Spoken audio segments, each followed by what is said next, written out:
Devin Pike with the Dallas Film Society, and the roots from the Dallas International Film Festival actually come from the Deep Ellum Film Festival. Those roots carry through in the Deep Ellum Visions and Sounds series. You'll see a series of documentaries that focus on music and performers. And there's a great documentary called Gimme the Power this year. It talks about the end of the PRI, which is the ruling political party in Mexico, for 70 years. And towards the end of the PRI's realm in Mexico, there was a band that encapsulated the generation's rage against the ruling political power, and also the way that the lifestyles had changed so dramatically for so few in Mexico, and the status quo kept going.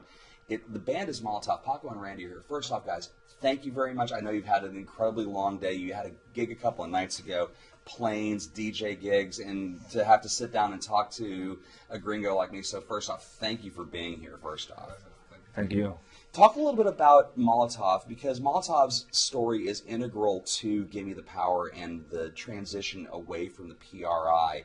So first off, talk a little bit about the genesis of the band. Correct. The band started in 1995.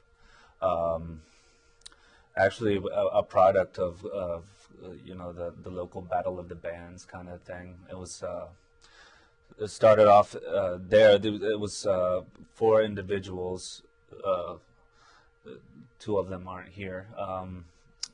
They were the founding members, would be Tito and Mickey, and shortly thereafter they united for this Battle of the Bands. Actually ended up winning the Battle of the Bands, and it was sponsored by a big conglomerate, a big refreshment soda company, who ended up not coming through on their side of the deal because a band like Molotov won. So basically it became like word of mouth. The band started spreading the rumors and stuff, and shortly thereafter the drummer left, I entered, one of the other bass players left, Paco entered, and that was in '96. And we just were basically an underground band that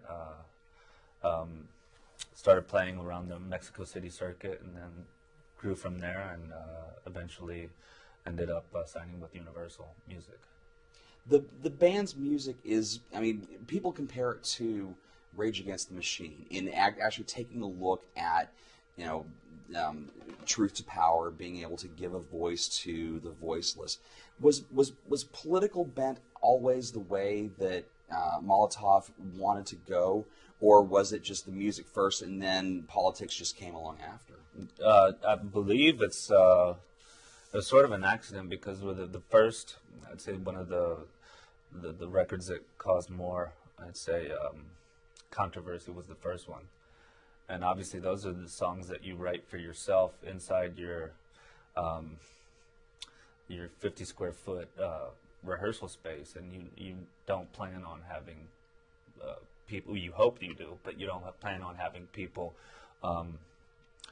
critiquing, listening, being empathetical with the songs, and it's, I guess it's the most honest you can be is when you're just writing for yourself and for your few friends that come to your rehearsal space. No, so it's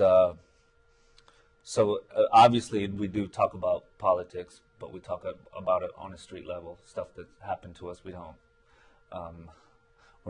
we don't have any political flag or anything, where it's pretty much like the poor man's Rage Against the Machine, the ones that didn't go to the Ivy League schools. It's the poor man local politics, and also we're musicians at the end of the day, so we also talk about having fun. We talk about parties. We talk about just everyday life, and unfortunately some of the injustices in the world is a part of everyday life. So, Paco, when the documentary crew started looking at Molotov and going after the film, I mean, as a touring band, you guys are on the road, probably about 250 days out of the year. You're recording the rest of the time, not really a whole lot of time to breathe or even reflect as to where you had been. Was it an easy thing for you to go back to that time in the late 90s and look at what the band was doing and their role in how the PRI and the band kind of intersected? Bueno, español. Te lo traduzco. No sé si lo entendí, pero prefiero. Pero Contesta tú si quieres. tú contesta y yo te traduzco. Ok, les va. Ya se fue, ya se murió la pregunta. Pero es como era difícil para nosotros reflejar de esas épocas en los 90s donde intersectaba la música de la banda con la salida del PRI. Sí, fue un momento de muchos cambios en el país. Y de alguna forma nosotros éramos como parte del soundtrack que vive la gente. De alguna forma lo que decíamos. Pero tú te veías como eso, como adentro de la burbuja. Bueno, pues ahí eso.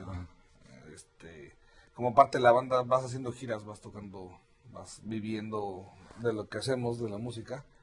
Y nunca te das cuenta día a día lo que está pasando. Tienes que voltear a ver un tiempo adelante para atrás y dar, como hacer una especie de retrospectiva de las cosas. Yeah, he's saying it was going back in the 90s. There's a lot of changes going on in Mexico.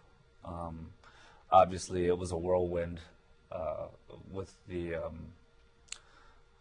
immediate success of the band when it came out, and obviously, like I had said, that it was a very honest record. It caused a lot of problems as well. But being inside of the bubble and being on tour and not really knowing firsthand the reaction to the songs and everything, it was probably around the early 2000s where we could stop and kind of be retrospective to see what had happened and everything. And obviously, seeing it now, it does brings back a lot of memories, good and bad. No, so. In the 15 years since the PRI went away, have you been able to look at it and say, okay, this change has been for the better, or there's still so much that we have to accomplish in Mexico? I'd say change is good, but I believe as a whole, the Mexican people, I include myself because I've lived there for 20 years and I feel at home there. I'd have to say it's really the Mexican people no, pero sí, como se medio comodines. They're very comfortable being able to just blame a certain character, be it the president, be it the politicians, when we sustain that the change has to be in everybody, and it's from every level in society. So I believe the change was brought around, but I believe that they just kind of waited for it to happen by itself, But no, it hasn't changed for the better.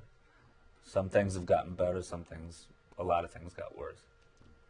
And is Molotov still in a position where you find it almost as a responsibility to carry that torch and make sure that the people don't become complacent? Well, that's one of the ideas of the documentary. Not just us, Olayo Rubio is also somebody who's always questioned authority, and I think that's one of the big messages of the documentary, is not to be afraid to question authority.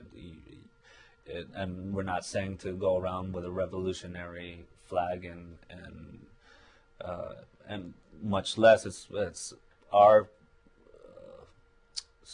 our weapon of choice is a guitar and drums and a microphone, and it doesn't have to be political. It doesn't have to be social. It can also you be questioning the authority of your parents, questioning the authority of the dean at your school, or it's just not to be complacent. And if you are questioning things, change happens to come around. It's inevitable. Is there anything more rock and roll than that? I sincerely don't think so. Gimme the Power. Amazing film. Ayala Rubio, someone who has been a musical archivist, a real historian. What was it like when he approached you guys and said, I want to make this movie? Because he's been championing you guys for 15 years. Yeah, he's definitely a really good friend of ours since the very beginning. Before we even had a record out, he would invite us to his radio show. He was a radio disc jockey in Mexico City, one of them, probably the most important.